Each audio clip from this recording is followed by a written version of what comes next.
bienvenue à cette conférence sur l'insomnie. Mon objectif premier aujourd'hui, particulièrement avec la température qu'on a, c'est pas de vous faire dormir, c'est de vous garder éveillé pendant la prochaine heure. Donc, ce qu'on va faire au cours de la prochaine heure, je vais parler surtout d'insomnie, mais lorsqu'on parle d'insomnie, je pense que c'est bien de faire un petit survol rapide de qu'est-ce que le sommeil normal. Donc, on va revoir quelques notions de base sur ce qu'est une nuit de sommeil normale. Par la suite, on va passer à l'insomnie. On va parler de sa nature, comment ça se présente, quelles sont les principales causes et aussi comment ça affecte notre vie en général. Et le dernier volet, je vais passer une demi-heure là-dessus, je vais parler de moyens pour prévenir ou gérer les difficultés de sommeil.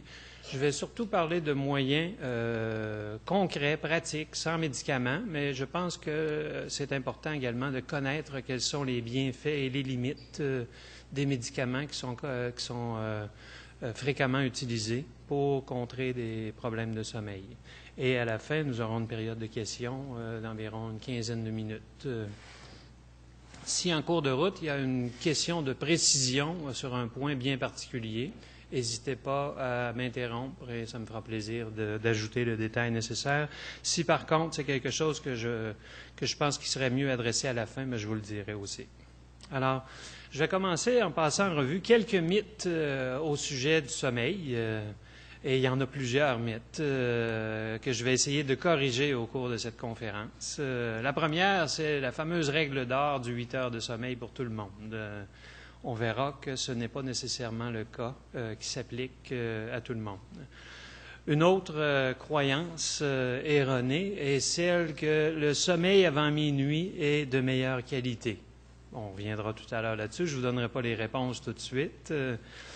Les besoins de sommeil diminuent avec l'âge. Est-ce que c'est vraiment les besoins de sommeil ou si ce n'est pas autre chose qui diminue avec le vieillissement? Et enfin, est-ce qu'on peut penser qu'un somnifère peut induire un sommeil naturel? Ou même au-delà des somnifères, est-ce que les produits naturels peuvent induire un sommeil naturel?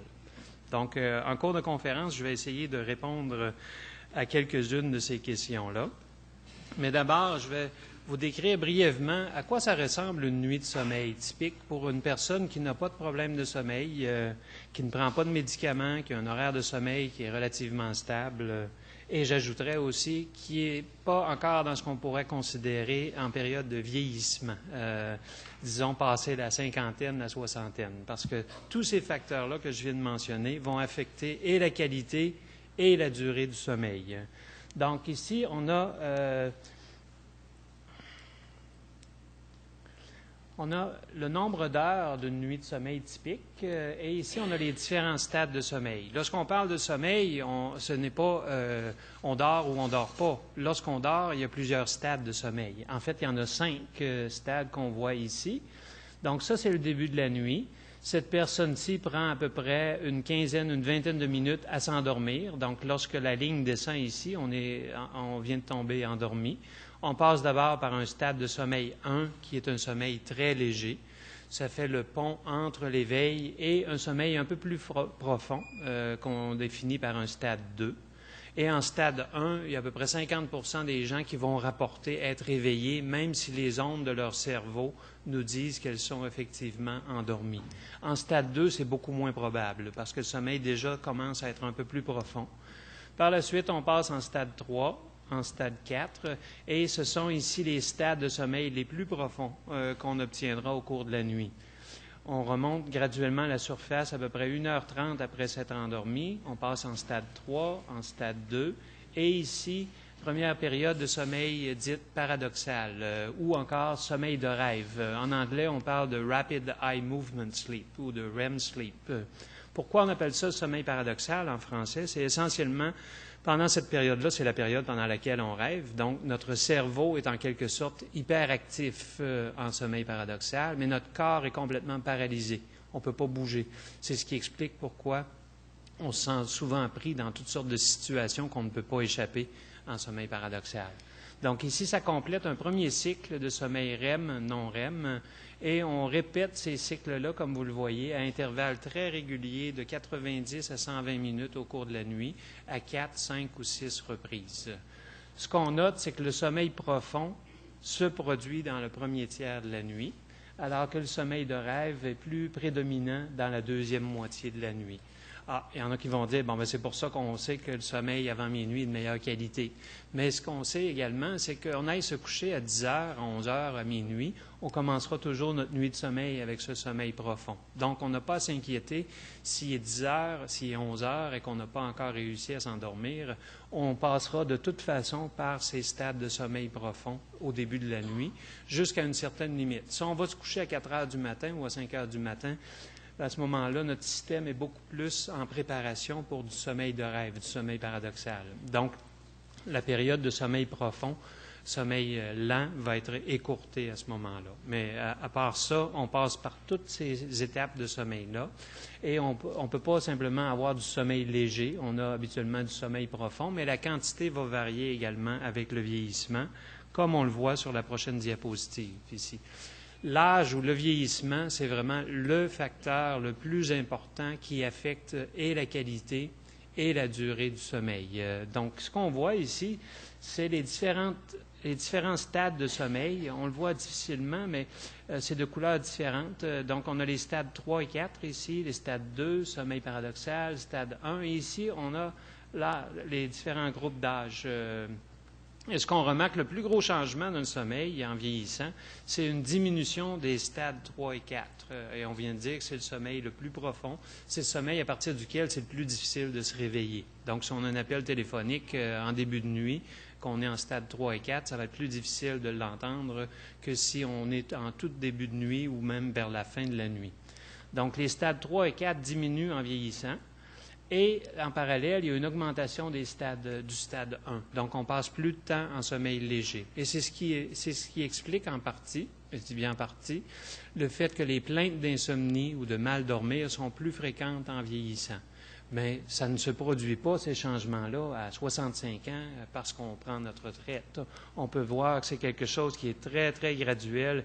Et déjà, dans la trentaine, on voit que le sommeil commence à être plus fragile. Et ça devient plus prononcé dans la quarantaine, la cinquantaine. Donc, le sommeil d'une personne de 40 ans n'est pas le même qu'à 50, à 60. Et à 60, ce n'est pas le même qu'à 80 ans. Donc, des changements très, très réguliers, progressifs qui se produisent au cours du vieillissement. Le sommeil paradoxal demeure relativement stable à l'âge adulte. Ça représente à peu près 20 à 25 de notre nuit de sommeil, alors que le sommeil profond, les stades 3 et 4, ça représente à peu près 15 du sommeil chez un jeune adulte et ça va passer entre 5 et 10 chez une personne âgée.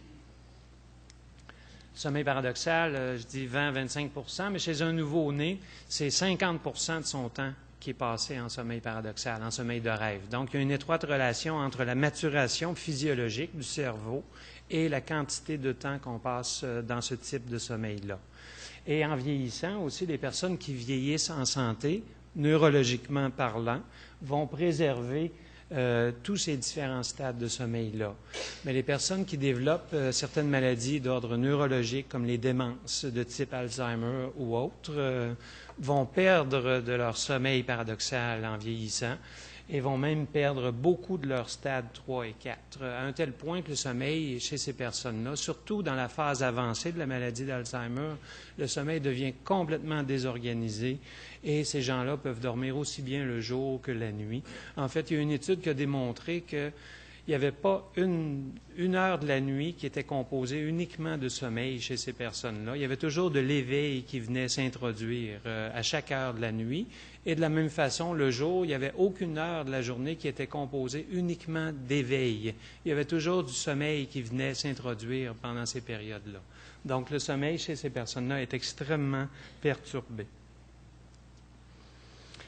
Combien d'heures de sommeil a-t-on besoin? La question à 10 000 J'ai dit tout à l'heure qu'il n'y a pas de règle d'or, et en fait, il n'y en a pas. Lorsqu'on consulte les grandes enquêtes épidémiologiques, les personnes qui ne se plaignent pas de problèmes de sommeil rapportent dormir entre 7 et 8 heures et demie de sommeil. Ça, c'est tout âge confondu. Mais il existe quand même des différences importantes entre ce qu'on appelle les petits et les gros dormeurs. Il y a les dormeurs moyens qui dorment entre 7 et 8h30, mais il y a des petits dormeurs qui peuvent s'en tirer très bien avec 4-5 heures de sommeil par nuit. Et il y a aussi ce qu'on appelle les gros dormeurs naturels, les personnes qui ont besoin de 9-10 heures de sommeil, sinon elles n'arrivent pas à fonctionner le jour. Mais la très grande majorité des gens vont dormir entre 7 et 8 heures par nuit. Les petits dormeurs, les gros dormeurs, c'est plus des minorités, je dirais. Et souvent, lorsqu'une personne dit avoir besoin de 9-10 heures de sommeil par nuit pour récupérer, peut-être qu'il y a un problème de sommeil, un autre trouble du sommeil qu'on n'a pas encore diagnostiqué correctement. Et on ne peut pas compresser notre sommeil, dire « moi, je veux être une personne qui va fonctionner avec seulement 5 heures de sommeil ». C'est des besoins qui sont déterminés biologiquement et on peut le réduire, on peut réduire notre sommeil, mais sur une courte période. À long terme, il y aura des effets là-dessus. Et les principales conséquences, je vais y arriver dans un moment. Mais ici, simplement pour illustrer que les besoins de sommeil, encore une fois, vont varier en fonction de l'âge de l'individu. Le nouveau-né, ici en mauve, on a les périodes de sommeil nocturne et en vert, c'est les périodes de sommeil diurne. Donc, on voit qu'un nouveau-né passe plus de temps à dormir qu'éveillé. Les stades de sommeil ou les cycles de sommeil vont commencer à être plus stables entre 6 et 12 mois de la vie. On voit que ça devient davantage un sommeil nocturne et graduellement, on perd les épisodes de sieste autour de l'âge de 4-5 ans. Par la suite, le sommeil est relativement stable. Chez l'adulte, c'est autour de 8 heures. Et même en vieillissant, les besoins de sommeil demeurent sensiblement les mêmes. La qualité du sommeil diminue en vieillissant, mais la quantité de sommeil qu'une personne a besoin reste sensiblement le même. Et si la personne âgée n'arrive pas à aller chercher ses 6, 7 ou 8 heures de sommeil la nuit, habituellement, elle va compenser par une sieste le jour. Qu'est-ce qui arrive lorsqu'on n'obtient pas le sommeil dont on a besoin? Donc, il y a des conséquences certaines. Tout ça va dépendre si c'est une privation aiguë et chronique, mais dans la plupart des cas, on va ressentir de la fatigue, non seulement de la fatigue, mais de la somnolence. Il va y avoir une augmentation du temps de réaction. Nos habiletés mentales aussi vont être diminuées, perturbées lorsqu'il y a un manque de sommeil. Et aussi, il y a de plus en plus de recherches qui démontrent qu'un manque ou une restriction chronique de sommeil peut augmenter les risques de problèmes de santé, entre autres l'obésité. On sait que les personnes qui dorment moins sur une base continue sont à risque plus élevé de développer des problèmes d'obésité, de diabète et d'hypertension. Il y a également des dangers pour la sécurité publique.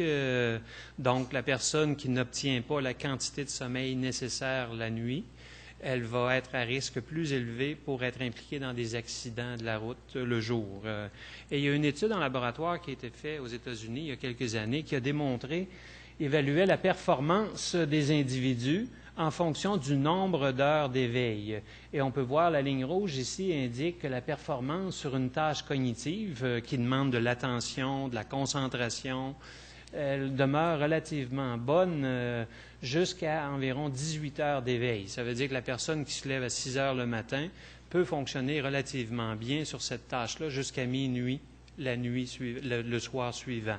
Mais lorsqu'on s'approche de 20-21 heures d'éveil continu, la performance est équivalente à celle d'une personne qui a un taux d'alcool de 0,08 dans le sang. Donc, les personnes qui poussent les limites à l'extrême et qui conduisent la nuit, alors que ça fait plusieurs heures qu'ils sont éveillés, sont à risque beaucoup plus élevé d'être impliqués dans des accidents d'automobile. Et même dans le monde médical aussi, on sait que les erreurs médicales sont beaucoup plus communes suite à une privation de sommeil. Donc, si vous avez le choix, ne vous présentez pas à l'urgence d'un hôpital en milieu de nuit. Donc, ça, c'est les quelques notions de base que je voulais couvrir sur le sommeil normal, les conséquences du manque de sommeil. Maintenant, je vais passer à l'insomnie proprement dite. L'insomnie peut se manifester de différentes façons. Ça peut impliquer des difficultés à initier le sommeil. On va se coucher à 10 heures, 10h30, et on n'arrive pas à trouver le sommeil avant minuit, minuit et demi, 1 heure, 2 heures des fois. Ou il y a des personnes qui vont se coucher, qui s'endorment très rapidement, mais au bout d'1 heure ou de 2, ils sont réveillés. Donc, il y a des réveils nocturnes. Ces réveils peuvent être fréquents, mais de courte durée, ou moins fréquents et de plus longue durée. Ou l'insomnie peut également se manifester d'une autre façon. Une personne va se coucher à 11 heures, elle s'endort immédiatement et elle file ça jusqu'à 4 heures du matin. Et à 4 heures, c'est terminé. On se réveille, plus moyen de se rendormir. Donc ici, on va parler de réveil prématuré, réveil matinal prématuré. Mais avant de parler d'un réveil matinal prématuré, il faut regarder à l'heure où on va se coucher. Si on se couche à 9 heures le soir, il ne faudrait pas se surprendre si on est réveillé à 4 heures, 4 heures et demie la nuit suivante. Pour ce qui est des difficultés à initier le sommeil, à quel moment on commence à parler de difficultés à initier le sommeil? Habituellement, on utilise comme point de repère 30 minutes. Si ça prend plus de 30 minutes à s'endormir, là, on peut commencer à parler d'un problème. Mais il faut regarder aussi la fréquence avec laquelle ce type de problème-là se présente. Si c'est uniquement le dimanche soir, parce qu'on a fait la grasse matinée le dimanche et le samedi, ça n'a pas la même signification que si on a de la difficulté à initier ou à maintenir le sommeil 3, 4 ou 5 nuits par semaine. Même chose pour les réveils nocturnes. Si on se réveille pour aller à la toilette, on revient et on se rendort à l'intérieur de 5-10 minutes. On ne devrait pas se préoccuper de ça. Par contre, si on est réveillé pour plus de 30-45 minutes, tout ça est dépendant aussi de l'âge d'une personne, mais si c'est à l'intérieur de 30 minutes, on ne devrait pas se préoccuper outre mesure. Oui, c'est vrai, il y a des personnes qui s'endorment en 2 minutes, en 5 minutes, qui ne se réveillent jamais dans le milieu de la nuit. Mais avant de parler d'un problème, il faut vraiment se fier à ces points d'ancrage-là, qui sont un peu arbitraires, mais qui servent à se situer un peu pour déterminer si oui ou non il y a une difficulté de sommeil. Et non seulement on doit prendre plus de 30 minutes à s'endormir ou être réveillé pour plus de 30 minutes dans le milieu de la nuit, 3 nuits ou plus par semaine, mais il faut voir si ça a des séquelles le jour. Il y a des petits dormeurs qui vont dormir 4-5 heures et qui n'auront aucune conséquence le jour. Donc, pour parler d'insomnie, il faut également qu'il y ait, en plus du problème de sommeil, qu'il y ait des difficultés à fonctionner le jour. Problèmes d'attention, de concentration, fatigue excessive sont les conséquences qui sont les plus souvent associées à l'insomnie. Et ici, lorsqu'on parle de ces difficultés-là, c'est des difficultés qui sont présentes malgré l'opportunité de dormir. Évidemment, s'il y a une urgence en plein milieu de nuit, on peut parler d'une insomnie, mais ce n'est pas le même type d'insomnie qu'une personne qui va se coucher et qui est incapable d'initier ou de maintenir le sommeil, en dépit d'avoir le temps pour le faire. Est-ce que l'insomnie, c'est un problème qui est fréquent? Eh bien oui, il y a plusieurs enquêtes à travers le monde qui ont documenté l'insomnie. Nous, on en a fait une au cours des dernières années. En fait, on suit une cohorte de plusieurs centaines de personnes depuis 5 ans ici au Québec et maintenant on déborde dans le reste du Canada. Mais l'enquête qu'on a menée il y a quelques années nous a révélé, et c'était auprès de 2000 personnes qui résidaient au Québec, auprès des adultes, a révélé qu'il y a des taux différents d'insomnie, dépendamment de comment on définit cette insomnie-là. Si on demande simplement la question « Est-ce que vous êtes satisfait ou insatisfait de votre sommeil ?», il y a quand même 1 personne sur 4 qui se dit insatisfaite de son sommeil. Et si on vérifie s'il y a des symptômes d'insomnie, c'est-à-dire prendre plus de 30 minutes à s'endormir ou être éveillé pour plus de 30 minutes de la nuit, ce taux-là diminue à 17 %. Et c'est un peu drôle parce que c'est toujours un peu embêtant d'interpréter ces données-là, parce qu'il y a des personnes qui sont satisfaites de leur sommeil, mais qui présentent des symptômes d'insomnie, et il y en a d'autres qui se disent insatisfaites, mais qui s'endorment à l'intérieur de 30 minutes. Donc, on n'a pas une définition unique de l'insomnie. Mais si on parle d'un trouble d'insomnie, c'est-à-dire qu'il y a des insatisfactions, symptômes d'insomnie et des conséquences diurnes, c'est environ 10 % de la population adulte qui souffre de ce problème-là. Donc, c'est quand même beaucoup, 1 personne sur 10. C'est un problème qui est plus fréquent chez les femmes. Le ratio est à peu près de 2 pour 1. On ne sait pas exactement pourquoi. Est-ce que c'est en raison de changements hormonaux à certaines périodes de la vie? Est-ce que c'est simplement que les femmes sont plus enclines à rapporter des problèmes de sommeil lorsqu'on leur demande lors d'une enquête? On n'est pas très certain de ça. Le problème est aussi plus fréquent chez les personnes âgées, mais encore là, l'augmentation de la prévalence de l'insomnie chez les personnes âgées s'explique en partie par une augmentation également des problèmes de santé et de l'utilisation de certains médicaments qui peuvent causer de l'insomnie de façon secondaire. Lorsqu'on consulte les grandes enquêtes épidémiologiques à travers le monde, on peut voir que les taux de prévalence, 10 au Canada, plus spécifiquement au Québec, sont sensiblement les mêmes, exactement la même chose qu'aux États-Unis, peut-être un peu plus élevé qu'en France, en Italie, sensiblement la même chose qu'en Finlande ou d'autres pays scandinaves. Mais ce qui est intéressant de noter, c'est que malgré une prévalence qui est sensiblement équivalente d'un pays à l'autre, l'utilisation des somnifères ou de médications contre l'insomnie varie énormément d'un pays à l'autre. Si on prend juste l'exemple du Québec, on ne le voit pas très bien ici, mais il y a 11 des personnes sondées là, dans notre enquête qui rapportaient avoir utilisé un médicament contre l'insomnie. Et si on compare ce taux-là aux États-Unis, c'est 4 Mais en dépit de ça, même si on a seulement 4 aux États-Unis, je lisais pas plus loin que ce matin qu'aux États-Unis, on dépense 4 milliards et demi par année dans l'achat de somnifères.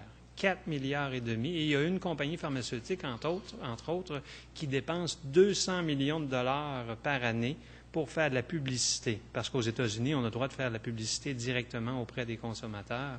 Alors, il y a beaucoup, beaucoup d'argent d'impliqué dans le monde pharmacologique du traitement de l'insomnie. Et pourquoi on est de plus grands consommateurs au Québec qu'ailleurs? Disons qu'on se compare très bien à la France. Je pense qu'il y a des différences non seulement économiques, mais aussi des différences culturelles. Probablement qu'avec le tempérament latin qu'on a, on est peut-être plus vite sur la gâchette, on veut peut-être des solutions plus rapides, mais c'est simplement une explication, comme il y en a plusieurs autres, j'en suis sûr. L'impact de l'insomnie, on a tendance à minimiser l'impact de l'insomnie, mais on ne devrait pas parce qu'on sait très bien que l'insomnie chronique a des effets très néfastes sur la qualité de vie. J'ai déjà mentionné que ça a un impact aussi sur la fatigue, fatigue physique, fatigue mentale, problème au niveau des habiletés mentales, attention, concentration, et aussi au niveau de la perturbation de l'humeur. Si on dort mal plusieurs nuits en ligne, il est certain que ça va nous rendre plus irritables. On ne s'en rend pas toujours compte, mais notre conjoint, notre conjointe peut s'en rendre compte, ou les gens autour de nous au travail. Et ce qu'on a également noté au cours des dernières années, il y a plusieurs études qui ont documenté les risques accrus de dépression suite à une insomnie chronique. On a souvent pensé que l'insomnie était un symptôme de la dépression, qu'on devait traiter la dépression et ça réglerait le problème de sommeil. Mais maintenant, il y a plusieurs études qui ont démontré, des études longitudinales, donc on évalue les mêmes personnes de façon répétée au cours d'un certain nombre d'années. On se rend compte que les personnes qui souffrent d'insomnie chronique sont à risque plus élevé de développer une dépression que les personnes pour qui l'insomnie est ponctuelle ou est traitée adéquatement. Donc, il ne faut pas prendre l'insomnie à la légère. Et je ne dis pas qu'il faut paniquer dès le moment où on a une mauvaise nuit de sommeil, mais lorsque ça persiste dans le temps, c'est important d'y porter attention. Et il y a aussi des coûts socio-économiques associés à l'insomnie, que ce soit en termes d'utilisation des soins de santé, d'absentéisme au travail, de baisse de productivité. Il y a beaucoup de données là-dessus également pour documenter l'impact de l'insomnie. Il y a plusieurs causes à l'insomnie. J'aimerais bien qu'il y en aurait seulement une, ce serait tellement plus facile à gérer, mais lorsqu'on a quelqu'un en clinique qui a une plainte au niveau du sommeil, il faut adopter un peu une attitude de détective pour évaluer toutes les causes possibles qui peuvent garder quelqu'un éveillé au cours de la nuit. Il est certain qu'on doit regarder d'abord est-ce qu'il y a des facteurs de vulnérabilité, et ça, il y en a. Sur le plan psychologique, une personne qui a un tempérament anxieux est à risque plus élevé de faire de l'insomnie. Une personne qui a un style de personnalité perfectionniste, ruminatif ou même obsessif, cette personne-là a beaucoup plus de difficultés à lâcher prise lorsqu'elle va se coucher que la personne qui a un tempérament plus relax et qui n'a pas beaucoup d'inquiétude. Cette personne-là va se coucher et elle dort sur ses deux oreilles. Sur le plan biologique aussi, on commence à avoir un petit peu plus d'informations sur les facteurs de risque, mais une chose est certaine, c'est que les personnes qui souffrent d'insomnie ont tendance à avoir une forme d'hyperactivation physiologique. C'est comme si elles demeuraient survoltées au cours de la nuit. et ça les empêche d'initier ou de maintenir le sommeil. Ce survoltage-là peut se traduire en termes d'une augmentation de la température corporelle, augmentation du rythme cardiaque ou du débit respiratoire. Mais il y a aussi des facteurs hormonaux auxquels on commence à s'intéresser un peu plus et je pense qu'au cours des prochaines années, on va découvrir davantage sur les risques, les facteurs biologiques et aussi sur les facteurs psychologiques. Le stress, évidemment, c'est un facteur très important comme cause de l'insomnie, mais aussi comme facteur de vulnérabilité. Apparemment, les personnes qui souffrent d'insomnie sont plus réactives à un événement stressant au cours de la journée. Ce n'est pas nécessairement qu'elles sont exposées à plus d'événements stressants, mais elles ont plus de difficultés à retourner à un niveau de base ou à gérer le stress en question. Donc, la perception est toujours que le stress est plus élevé, mais ce n'est pas nécessairement plus élevé que chez les bons dormeurs. C'est plus dans leur façon de gérer ces événements stressants qui fait la différence entre un bon dormeur et une personne qui est plus vulnérable à faire de l'insomnie. On commence à avoir quelques données aussi qui suggèrent que la personne qui a des antécédents familiaux, parents, frères, sœurs, serait peut-être à risque plus élevé de faire de l'insomnie.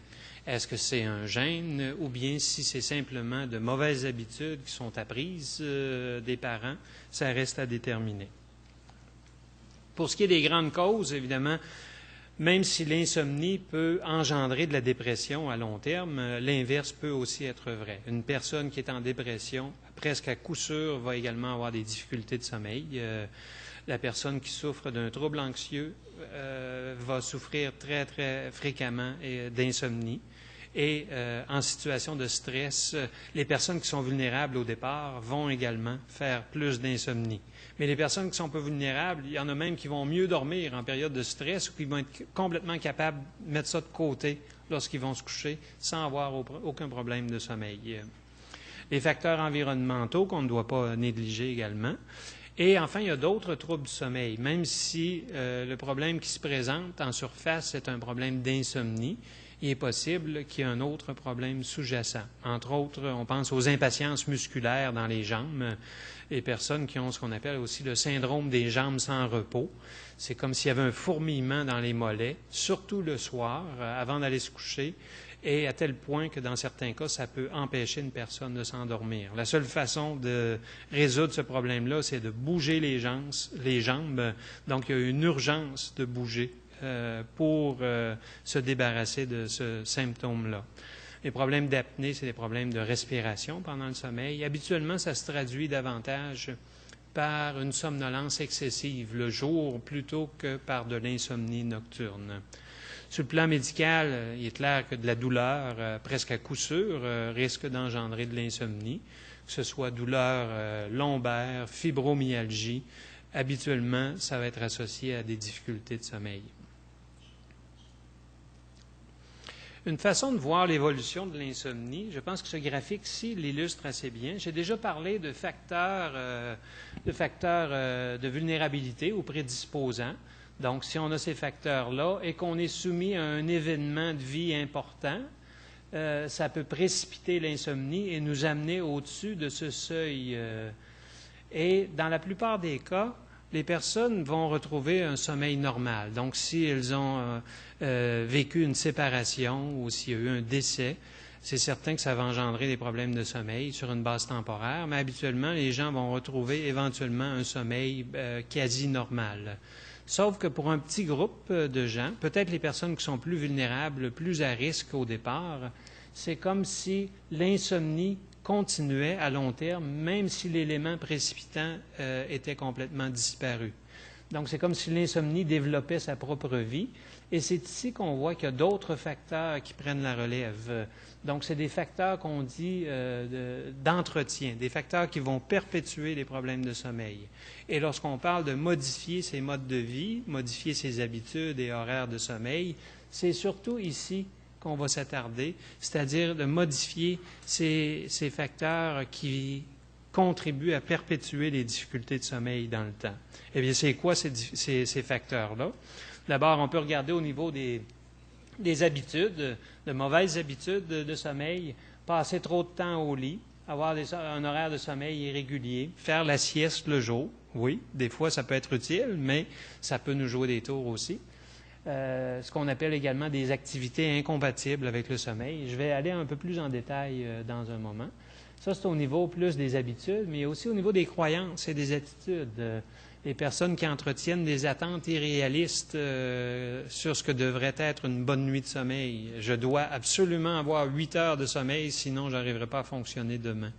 Ou si je dors mal cette nuit, je serai incapable de faire ce que j'ai à faire demain. Donc, ce genre de choses-là peut contribuer à alimenter le cercle vicieux de l'insomnie. Et on doit cibler justement ses croyances, ses attitudes ou ses habitudes pour arriver à reprendre ou à retrouver une bonne nuit de sommeil. Donc, qu'est-ce qu'on peut faire pour avoir une meilleure nuit de sommeil? Est-ce qu'il y a autre chose à faire que de compter des moutons?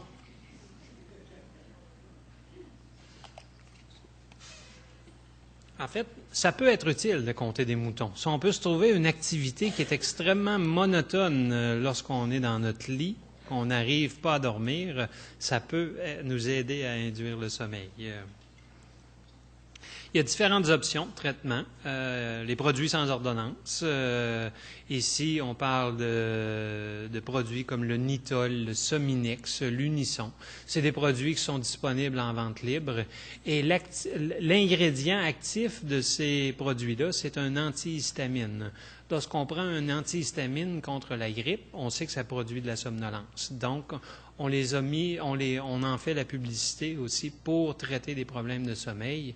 Mais je dois vous dire qu'il n'y a pas beaucoup de données pour appuyer l'utilisation de ces produits-là. Donc, il n'y a vraiment pas beaucoup d'utilité dans l'un ou l'autre de ces produits-là si on souffre d'insomnie sévère et chronique. Si on a un petit problème de sommeil, peut-être, mais souvent, ces produits-là vont avoir des effets secondaires plus marqués que les médicaments prescrits par le médecin, ou même vont avoir un effet paradoxal. Au lieu de nous faire dormir, ils vont nous activer davantage. Donc, c'est vraiment pas des produits à recommander, à utiliser si on souffre d'insomnie. Qu'est-ce qu'il y en est des produits soi-disant naturels ou des suppléments diététiques? Encore là, c'est la même chose. Il y a beaucoup moins d'études pour documenter l'efficacité de ces produits-là, parce que les réglementations auxquelles les compagnies qui mettent ces produits-là sur le marché, les réglementations auxquelles elles doivent faire face sont pas du tout les mêmes que pour des médicaments prescrits par le médecin. Donc, il y a beaucoup moins d'études qui ont été effectuées pour évaluer leur efficacité et les effets indésirables. Mais si on prend un produit comme la valériane, par exemple, on va dans les endroits où on vend des produits naturels et la valériane est disponible, tout comme la mélatonine. La valériane, ça provient d'une plante et il peut peut-être y avoir des effets très, très modestes. Beaucoup de gens qui l'utilisent contre le stress, contre l'insomnie, mais il faut toujours se rendre compte qu'il y a le fameux effet placebo qui peut nous jouer des tours. Si on croit fermement que quelque chose va nous aider à mieux dormir, bien, il est possible que ça nous aide effectivement à mieux dormir. Mais habituellement, cet effet-là est très transitoire et disparaît dans le temps si on souffre de difficultés de sommeil importantes. Pour ce qui est de la mélatonine, c'est une hormone qui est produite par le cerveau, qui est produite naturellement au cours de la nuit. Et il y a un peu plus de recherche de ce côté-là, et ça semble avoir des effets bénéfiques pour deux types de problèmes de sommeil. C'est des problèmes qu'on rencontre lors de décalage horaire. Si on doit se réajuster à un nouvel horaire, ça peut permettre de s'adapter plus rapidement au nouveau fuseau horaire. Mais je ne parle pas que si on part du Québec et qu'on s'en va, je sais pas moi, dans l'Ouest où il y a seulement 2 ou 3 heures de décalage horaire. C'est plutôt lorsqu'il y a des décalages de 5, 6, 7 heures et plus. Même chose pour les travailleurs de nuit. La mélatonine peut être utile pour renverser en quelque sorte leur cycle de sommeil, de travail nocturne et de sommeil diurne. Pour ce qui est des autres, bien, il y en a toute une panoplie de produits naturels, mais je pense qu'il est de beaucoup préférable de ne pas utiliser ces produits-là si on souffre de problèmes de sommeil. Le houblon, c'est une céréale, on s'en sert pour faire l'alcool. Alors, si vous voulez prendre de l'alcool pour bien dormir, ça peut peut-être être utile à très court terme. On doit en payer le prix dans la deuxième moitié de la nuit et je vais en reparler tout à l'heure là-dessus. Donc, je vais m'attarder davantage à l'approche psychologique, l'approche comportementale, et je vais revenir aussi à la fin pour parler des bienfaits et des limites des médicaments prescrits. Donc, lorsqu'on a un problème de sommeil, qu'est-ce qui nous vient à l'esprit? D'abord, on doit apprendre à relaxer. Si cette forme d'hyperactivation mentale et physiologique est un des principaux facteurs qui contribuent à l'insomnie, il faudrait apprendre à diminuer cette activation-là. Il y a différentes méthodes de relaxation qui existent, relaxation musculaire, imagerie mentale, méditation, hypnose, entraînement autogène, il y en a toute une panoplie. Je pense que même si c'est la ou les méthodes qui sont utilisées le plus fréquemment contre l'insomnie, ce n'est pas nécessairement ce qui fonctionne le mieux. Mais si c'est quelque chose que vous voulez essayer ou qu'une personne qui souffre d'insomnie veut essayer, je pense qu'il y a des choses à mettre au clair d'abord, c'est que ça demande une pratique quotidienne sur quelques semaines. On ne peut pas penser qu'on va s'acheter une cassette de relaxation, on va l'écouter 2 soirs et que ça va nous faire dormir. Ça ne fonctionne pas comme ça. Apprendre à relaxer, c'est une habileté qui se développe et qu'on doit maîtriser avant même d'espérer que ça va nous aider à s'endormir plus rapidement. Donc, ce qu'on recommande initialement, c'est de pratiquer une ou l'autre de ces méthodes de relaxation-là, non pas à l'heure du coucher, mais pendant le jour, là ou en soirée, au moment où il n'y a pas d'interruption possible du téléphone, des enfants ou peu importe. Lorsqu'on se sent à l'aise, à ce moment-là, on peut faire le transfert et l'utiliser à l'heure du coucher. Mais on devrait toujours se dire qu'on utilise une méthode de relaxation pour apprendre à relaxer et non pas pour se faire dormir. Parce que si c'est ce qu'on se dit, à ce moment-là, on risque de s'ajouter de la pression sur les épaules et ça risque d'avoir un effet paradoxal et de nous garder éveillés plus longtemps. Donc, que ce soit une méthode ou l'autre encore, l'important, c'est de choisir celle qui nous convient le mieux et la mettre en pratique sur une base régulière. Pardon. Les quelques consignes que vous avez à l'écran présentement sont probablement celles qui peuvent aider le plus grand nombre de personnes aux prises avec un problème d'insomnie. Et il y a beaucoup de choses là-dedans que vous avez probablement déjà lues ou entendu parler. Et peut-être même vous dites, j'ai déjà essayé ça et ça ne fonctionne pas. Mais encore là, ça demande une pratique régulière sur quelques semaines. C'est ça le problème avec l'insomnie. Lorsqu'on parle d'approche comportementale ou psychologique, en fait, ce n'est pas un problème, mais ce qui distingue cette approche de la médication, c'est que ça va prendre plus de temps, plus d'efforts que simplement prendre un somnifère, mais les effets sont beaucoup plus durables.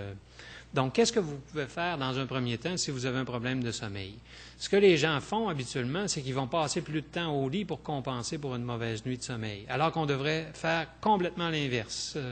Donc, si on se couche habituellement à 10 heures et qu'on se lève à 6 heures le matin, ça fait 8 heures au lit, mais qu'on dort seulement 6 de ces 8 heures-là, la première chose qu'on devrait faire, ce serait de compresser notre fenêtre de sommeil. Donc, on va se coucher un peu plus tard, on se lève un peu plus tôt, et on compresse notre fenêtre de sommeil, non pas à 8 heures, mais à 6 heures, parce qu'on ne dort que 6 heures. Donc, il n'y a pas de raison de rester au lit pendant 8 heures, même si souvent on essaie de se convaincre, bien, au moins, si je ne dors pas, je me repose. Ça n'a vraiment pas l'effet désiré, ce repos-là, parce que les 2 heures passées éveillées, on les passe habituellement à se tourmenter, à s'inquiéter. Est-ce que je vais être capable de m'endormir bientôt? Il me reste combien d'heures avant que je doive me lever demain? J'ai tellement de travail à faire demain. Alors, on veut compresser notre fenêtre de sommeil sur une plus courte période.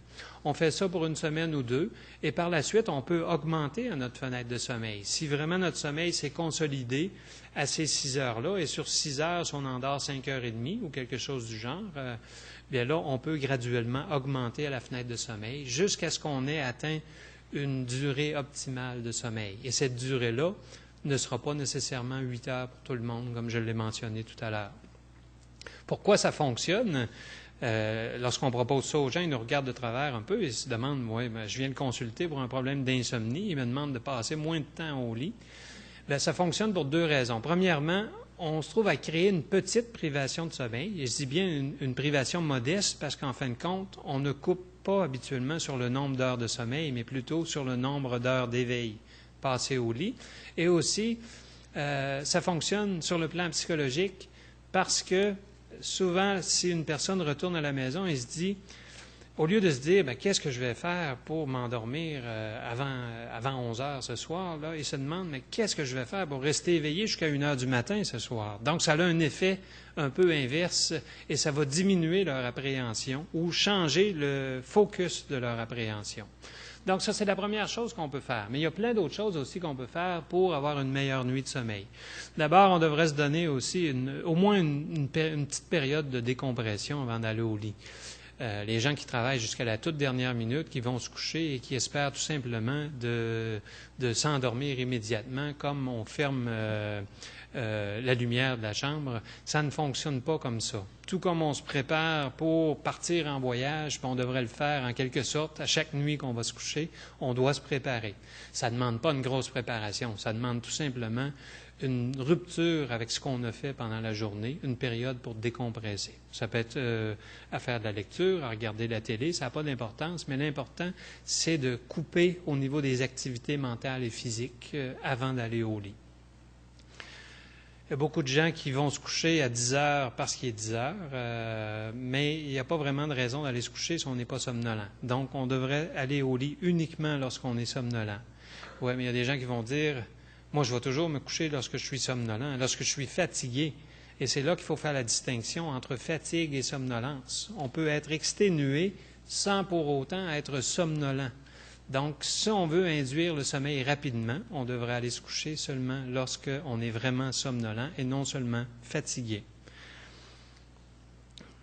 Si on n'arrive pas à trouver le sommeil, parce qu'il y en a qui vont dire, moi je m'endors lorsque je suis au salon, je bâille aux corneilles, et dès le moment où je me dirige vers la chambre à coucher, je suis incapable de trouver le sommeil. C'est comme si les lumières s'allumaient et je deviens complètement éveillé.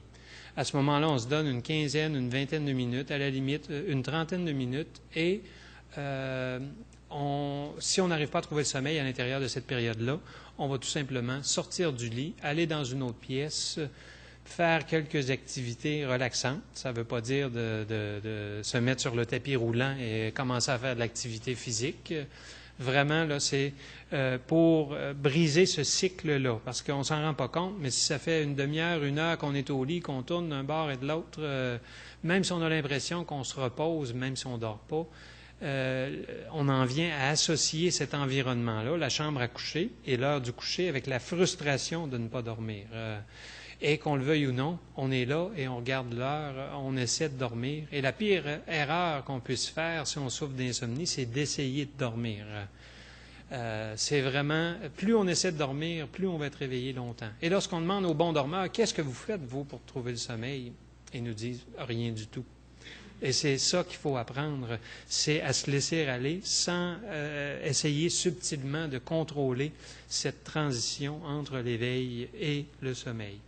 Très important aussi de se lever à la même heure à chaque matin, parce que beaucoup de gens vont essayer de compenser pour une mauvaise nuit de sommeil, soit en faisant la grasse matinée ou même en faisant une sieste le jour, mais c'est vraiment des choses à déconseiller chez les insomniaques. Parce que si on reste au lit trop longtemps le matin, ou même si on fait la sieste le jour, on devra en payer le prix la nuit suivante. Une sieste en fin de journée ou en soirée peut nous amener du repos, mais on se trouve à emprunter, surtout si on fait une sieste qui va au-delà de 20 minutes, il y a de bonnes chances qu'on soit en période pour aller en sommeil profond. Si on a du sommeil profond en fin de journée ou en début de soirée, on devra en payer le prix la nuit suivante. C'est comme si on hypothéquait la prochaine nuit de sommeil avec notre sieste. Donc, c'est vraiment déconseillé chez les insomniaques. Mais d'un autre côté, pour d'autres groupes de personnes, ça peut être utile. Et il y a certains bienfaits à la sieste.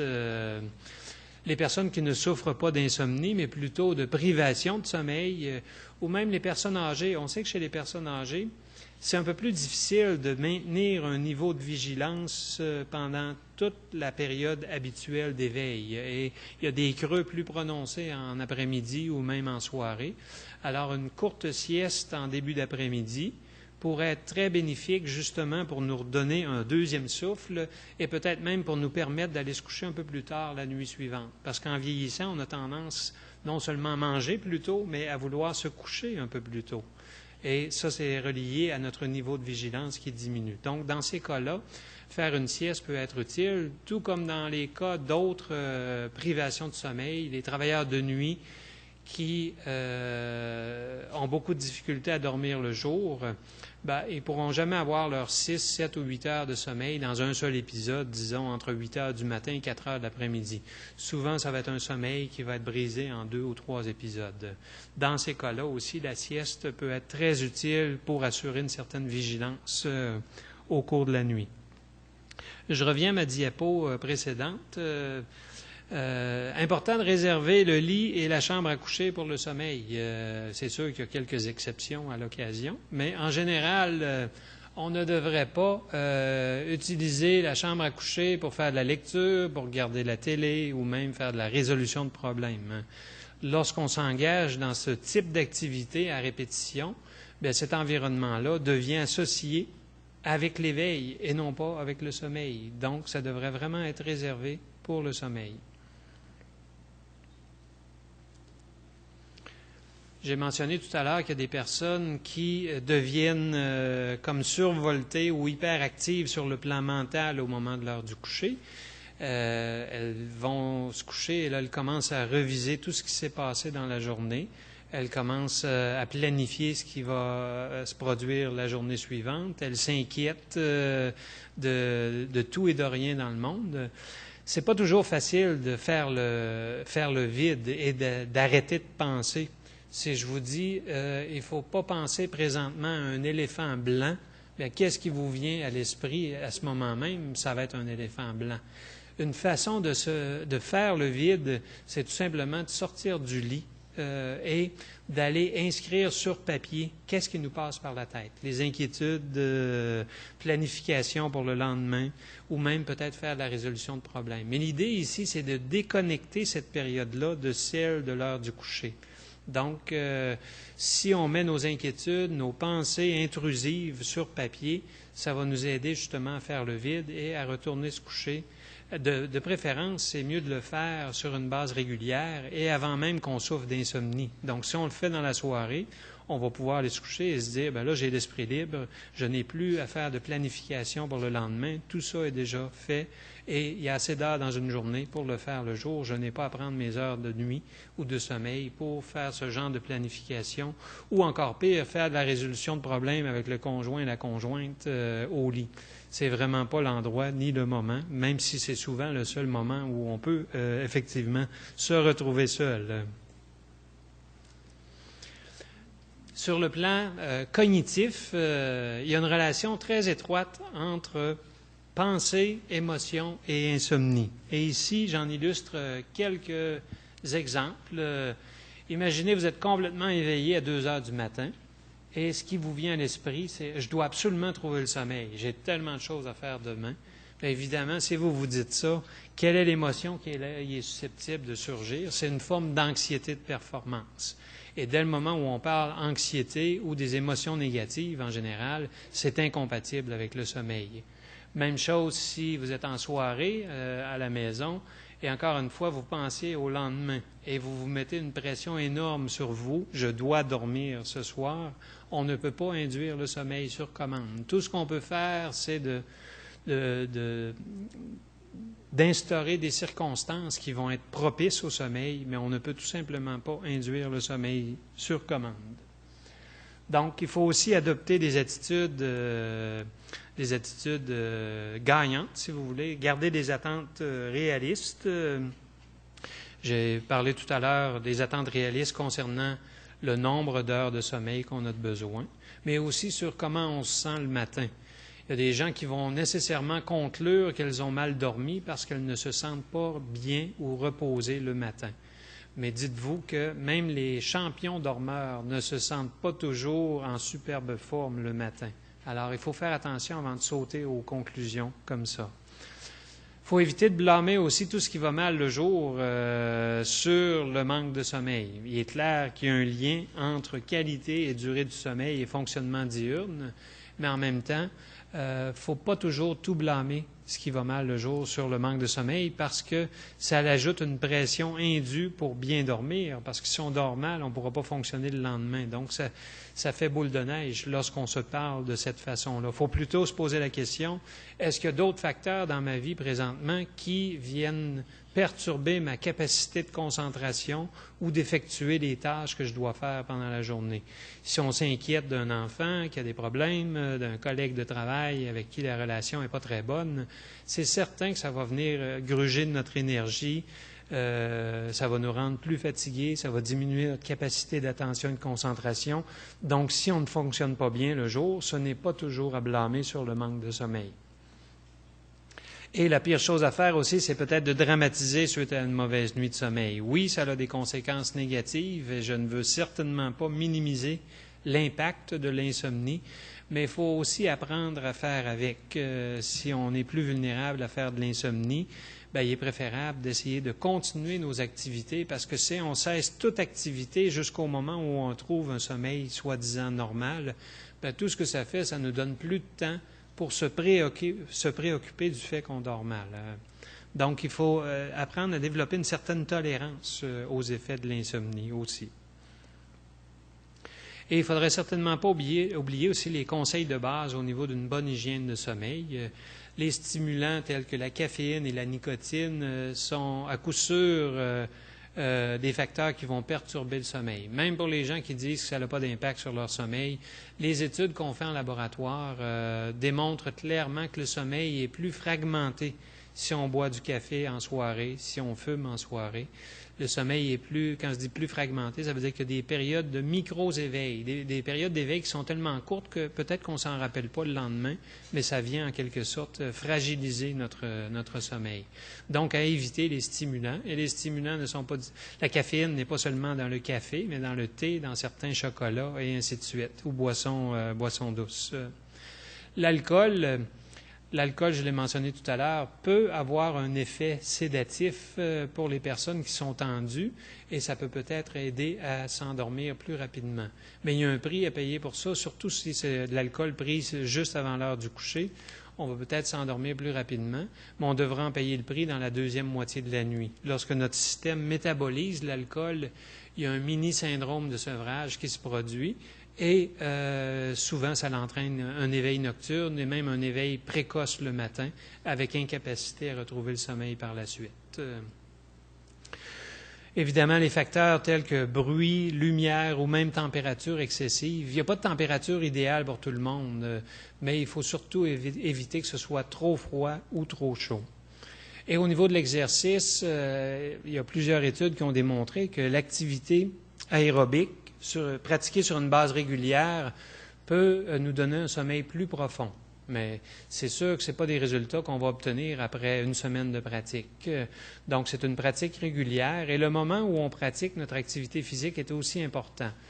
Une activité physique pratiquée le matin va avoir un effet anti-stress certain, mais pour en avoir les meilleurs effets sur le sommeil, c'est préférable de faire notre activité physique en fin de journée ou en soirée. Qu'est-ce qui se produit? C'est lorsqu'on s'entraîne, d'abord, il y a un réchauffement de la température corporelle et quelques heures plus tard, il va y avoir un effet de rebond, de refroidissement. Et la nuit, notre température corporelle est à la baisse. Donc, si on peut pairer cet effet de rebond, de refroidissement avec le moment où on va se coucher, ça va faciliter un endormissement plus rapide et un sommeil plus profond. On ne connaît pas exactement est-ce que c'est 5 heures, 6 heures, 4 heures. Ça varie d'une personne à l'autre, donc il faut en faire l'expérience. Et on obtient des résultats sensiblement pareils avec un bain chaud en soirée. Une personne qui prend un bain chaud vers 7 ou 8 heures va avoir d'abord un effet de réchauffement sur la température corporelle et quelques heures plus tard, il va y avoir un effet de rebond, de refroidissement. Et cet effet-là est plus rapide suite à un bain chaud qu'avec l'activité physique. Donc ça, c'est des conseils de base. Si ces facteurs-là contribuent à l'insomnie, évidemment, il faut y porter attention, mais si on a un choix à faire parmi les différentes recommandations que j'ai faites jusqu'à présent, il est clair que la période de restriction ou de limiter le temps passé au lit, c'est vraiment ce qui peut être le plus utile et le plus rapidement dans les cas d'insomnie chronique. À quoi on peut s'attendre de ces traitements-là? Bien, comme je l'ai dit tout à l'heure, il n'y a pas de solution miracle, ça exige du temps et des efforts, mais il y a quand même entre 70 et 80 entre 70 et 80% des personnes qui reçoivent ce type de traitement-là, échelonné sur une période de 4 à 6 semaines, qui vont répondre favorablement au traitement. On n'en fait pas des champions dormeurs. Plusieurs ne deviennent pas nécessairement de bons dormeurs, mais il y a une réduction de symptômes facilement de l'ordre de 50 à 60%. Et au niveau des gains du temps total de sommeil, on ne fait pas d'une personne qui dort habituellement 5 heures, on n'en fera pas quelqu'un qui va dormir 8 heures, mais habituellement, le seul fait de s'endormir plus rapidement, de rester endormi et de gagner peut-être 45 à 60 minutes de sommeil par nuit, c'est ce qui fait qu'une personne va être beaucoup plus satisfaite de son sommeil et va être moins en détresse par rapport à la perte de contrôle sur son sommeil. Les effets de ces traitements-là sont très durables comparativement à la médication. Et c'est des traitements qui sont efficaces non seulement pour l'insomnie primaire, mais pour l'insomnie associée à d'autres conditions médicales ou psychologiques. En terminant, quelques mots sur les médicaments. On sait que les médicaments sont très utilisés, en particulier ici au Québec, on est de grands consommateurs de médicaments. Médications prescrites. Je voudrais dire quelques mots. Il y en a toute une panoplie de médicaments qui sont disponibles pour traiter l'insomnie. Ils ne sont pas tous disponibles ici au Québec. Ces trois-là ici sont les... En fait, le Zaleplon n'est plus disponible ici au Québec. Mais ça, c'est les médicaments qu'on a utilisés traditionnellement, Dalman, Restoril, Alcyon et ainsi de suite. Ça fait partie d'une classe de médicaments qu'on appelle les benzodiazépines. Ces médicaments-là ont des effets hypnotiques, ça veut dire qu'ils vont nous aider à nous endormir plus rapidement. Le problème, c'est qu'ils ont non seulement des effets hypnotiques, mais ils ont des effets aussi myorelaxants. Ça va nous faire relaxer, c'est pas mauvais en soi, mais c'est des effets qui sont généralisés. Surtout pour les agents qui ont des durées d'action qui sont longues. Idéalement, lorsqu'on prend un médicament, on veut que ça nous aide à dormir, à faire la nuit, quand on se lève, qu'il n'y ait plus rien dans le système. Mais avec plusieurs de ces médicaments-là, il y a encore des effets résiduels le lendemain. Et il est possible que, même si ça nous aidait à endormir, qu'on en subisse les conséquences le lendemain également. Il y a de nouveaux médicaments qui sont disponibles présentement aux États-Unis, ne sont pas encore disponibles au Canada. Mais dans l'ensemble, ces médicaments-là améliore le sommeil à court terme. Il est clair qu'une personne qui n'a jamais pris de somnifère et qui prend un somnifère suite à plusieurs mauvaises nuits de sommeil, dans la très grande majorité des cas, ça va les aider à mieux dormir. Ça va augmenter la durée du sommeil, mais, encore une fois, on ne passera pas de 5 à 8 heures de sommeil. Les gains ici sont à peu près similaires à ceux qu'on obtient avec une approche psychologique ou comportementale. On va gagner peut-être l'équivalent d'1 heure de sommeil. Et il y a un petit problème ici, c'est que même si ça augmente la durée du sommeil, ça diminue certains stades de sommeil, les stades qu'on considère être des stades de qualité de sommeil. Et ce qui est intéressant, c'est les divergences qu'on observe entre ce qu'on obtient lorsqu'on évalue une personne, on évalue son sommeil en clinique de sommeil et ce qu'elle nous rapporte. Il y a souvent des écarts importants, à savoir que les gens ont tendance avant un traitement, à surestimer le temps que ça leur prend à s'endormir et à sous-estimer le temps total de sommeil. Lorsqu'on les traite, surtout avec des médicaments de cette classe, ces médicaments-là ont un effet sur la mémoire. Et lorsqu'on les utilise sur une période prolongée, les gens vont recommencer à avoir des problèmes de sommeil sans même s'en rendre compte. Ils vont se réveiller la nuit, mais s'ils prennent la médication vient en quelque sorte brouiller leur niveau de conscience et ils ne se rappellent pas le lendemain qu'ils ont passé certaines périodes en éveil au cours de la nuit. Et c'est ce qui explique que pour plusieurs personnes, ils ont l'impression que la médication a encore des effets positifs après plusieurs mois, voire même plusieurs années d'utilisation régulière. Mais ceci étant dit, je pense qu'il faut faire la part des choses. Dans certains cas d'insomnie ponctuelle, une médication peut être très utile en période de stress aigu. Ça peut être très utile. Il y a une petite minorité de la population aussi qui n'ont peut-être pas le choix et qui doivent utiliser des médicaments au même titre que certaines personnes doivent utiliser des antihypertenseurs. Il est possible qu'on ait besoin de prendre un médicament, mais l'important, c'est lorsqu'on consulte pour un problème d'insomnie et qu'on se fait prescrire un médicament, on veut s'assurer qu'il va y avoir un suivi et non pas prendre la médication de façon automatique et en se disant que moi, ça fait si longtemps que j'en prends, je dois en avoir de besoin.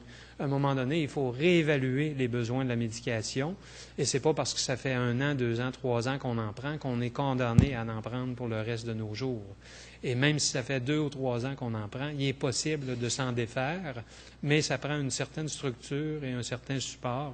Et ici, à l'Université Laval, on a fait un certain nombre de recherches portant spécifiquement là-dessus. D'une part, l'évaluation de traitements psychologiques, mais aussi l'évaluation de moyens pour aider les gens à se défaire de leurs somnifères. Il y a toujours le risque, justement, du cercle vicieux de dépendance aux somnifères.